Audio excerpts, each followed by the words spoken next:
So Sneako responded to Moist Critical, but it doesn't really seem like anything will arise from this response, as Moist Critical has previously stated that he's not really interested in drama, which is kind of like the correct move if you ask me. Moist Critical isn't exactly a debate bro, so he doesn't really know how to handle himself when it comes to debating or even talking about certain ideas or topics. So if he doesn't want to further engage with the topic, I totally respect that. But nonetheless, that doesn't stop Sneako from being Sneako, and Sneako is going to do Sneako from giving his own interpretation of the unfolded events. So I managed to pull out some of the most notable responses from his response. I thought they were pretty interesting. So we're going to go ahead and engage with them. And the first one we're going to talk about is this particular clip where he talks about how the director for Cuties ended up hitting him up on DMs. Check it out. See, I feel very comfortable talking about this movie because nobody thinks I'm a pedophile. I know I'm not. And I know that this director isn't either. So after I made that video 2 years ago, the director, Maimouna Dukure, she sent me a message and she thanked me because everybody misunderstood the intentions of the movie. So I thought it was, I don't know, man. I thought it was pretty funny because that one just caught me off guard. Like, bro, why would she hit you up though? You know, now here's the thing. Okay, I like Sneako. I'm not trying to make him look bad or anything, but I do have to question it, bro. Like, out of everybody in the world, why would she hit you up? Because you have to remember, okay, this was 2020. Sneako wasn't exactly on the radar yet. He wasn't really all that influential like he was in 2022 where everybody was talking about him. So to me, I'm just like, how would she know about you? Now, it's not totally out of the realm of possibility, but I still kind of question it. Like, well, you know, she does kind of seem like she has quite a thick accent. When it comes to her English, it's kind of thick. So I would imagine that she would probably hit up someone who is probably a little more influential and that can speak French. I mean, that's what I would assume. But obviously, like I said, it's not out of the possibility. But I just thought that was pretty funny. It just caught me off guard. But anyways, let's go ahead and talk about the real response, okay? So check this clip out. The thing is, though, people who get bitches... People who like spend, they understand why I did that. They get it because the guilt, not wanting to be fair. They understand like why you can end up at a swinger party doing a couple swap. I realize it's not for me. All right, now in this clip, he's referencing the moment where Moist Critical kind of just jabs at him when he's talking about how Sneako ended up being a cuck for a couple of seconds, and then he walked out of his girlfriend taking like three pumps. That's kind of how Moist Critical ends up referencing it. He did not like swinging, and so Sneako just kind of walked out of it. And now in this clip, he's talking about how only somebody who attracts women can understand a position like that experience. Honestly, I feel like he's kind of conflating the two ideas. I mean, attracting women and swinging with other committed partners, that's two different ideas. You can't really say that they're mutual. But I'm gonna go ahead and say that, listen, I don't think Moist Critical has ever experienced something like this. So to be fair to Sneako, I don't think that Moist should have spoken about that.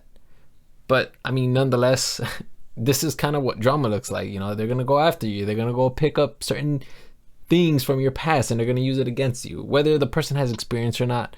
They're just gonna go ahead and use it against you. So, but to kind of like be on Sneako's side a bit, Moist Critical for sure has never had that kind of experience, so he can never really experience what it's like. When it comes to his girlfriend, I'm pretty sure they're on the same terms when it comes to not wanting to have an open relationship.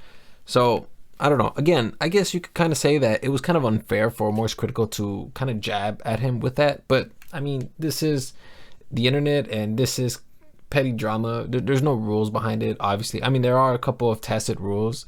You can't go too far with your insults, and I wouldn't say that this went too far. All right, so let's see what else we got. So this guy, Moist, whatever, made this video calling Fresh. Oh, you were like his vocabulary is so strange.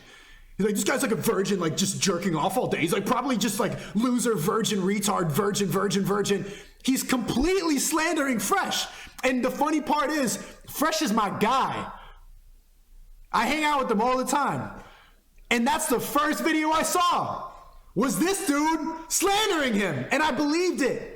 Kinda. I'm like, well, I don't know. And then I hang out with Fresh, and I'm like, the fucking Moist dude, how did I believe this?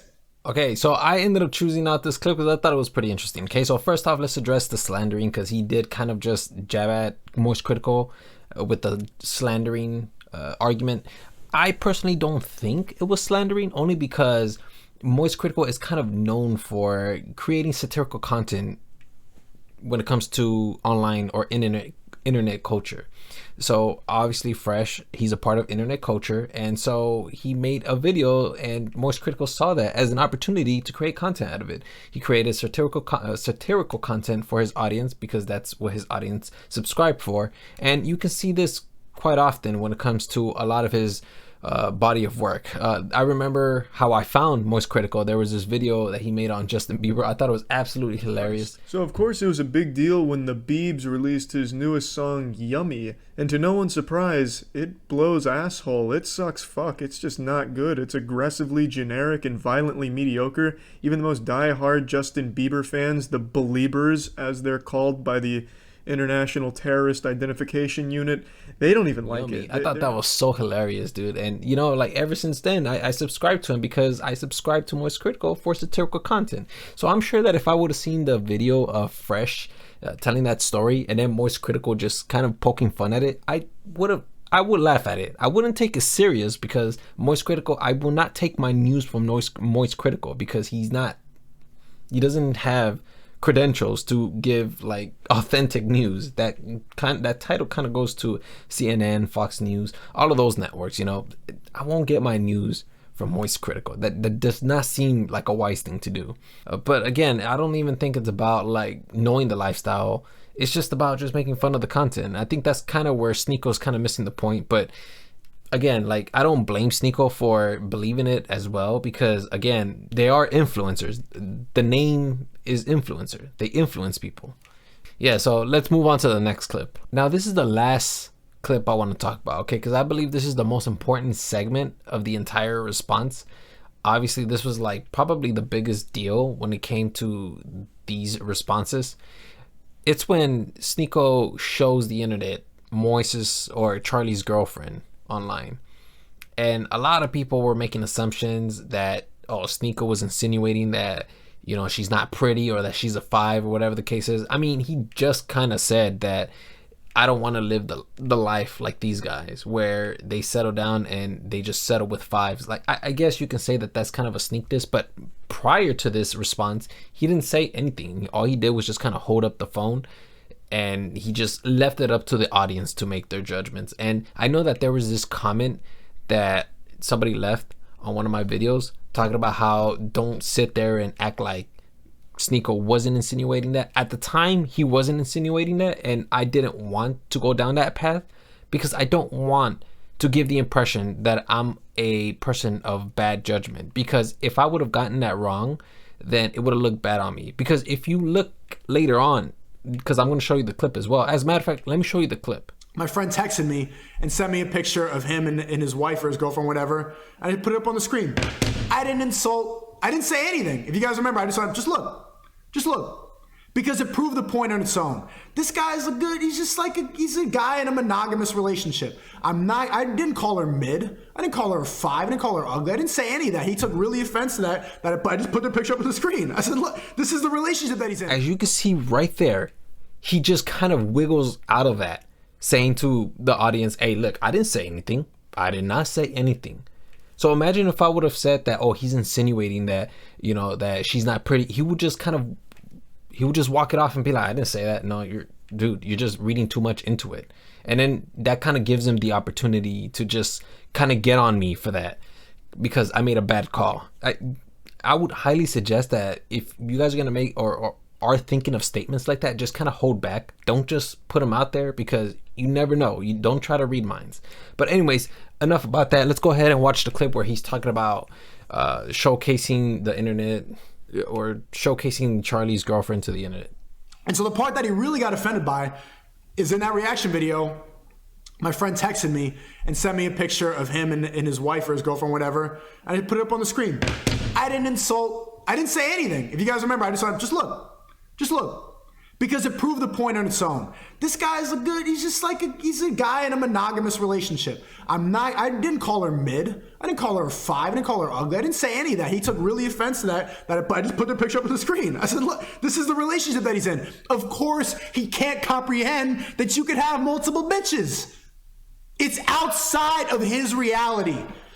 So the point that I was making in my run on YouTube was that these people have no idea that there's a world outside of what they're programmed to believe. So it's kind of like how I mentioned in my previous video. It's exactly what I was trying to tell you guys, that what he's trying to tell Moist Critical by saying, oh, he's in a monogamous relationship, is that because he's in a relationship where it's just one-on-one, there's no extra people involved in a relationship, he will never understand what it's like to have multiple women around you or to have multiple relationships with multiple women. So that's what he was trying to say, and it completely fell off because I believe Sneako didn't know how to properly articulate it. I can see how Moist Critical will misinterpret that statement because honestly, I believe that there is a much more effective way of communicating your idea rather than using the term monogamous or monogamy. He could have probably used another term like he doesn't know what it's like to have a relationship with multiple women or something like that. That would probably be a little more effective than saying he's in a monogamous relationship, because now it seems like you're about to talk about the philosophy of monogamy, but I mean, I don't know. I feel like he could have probably communicated that a lot more effectively. Anyways, let me know what you guys think in the comment section down below.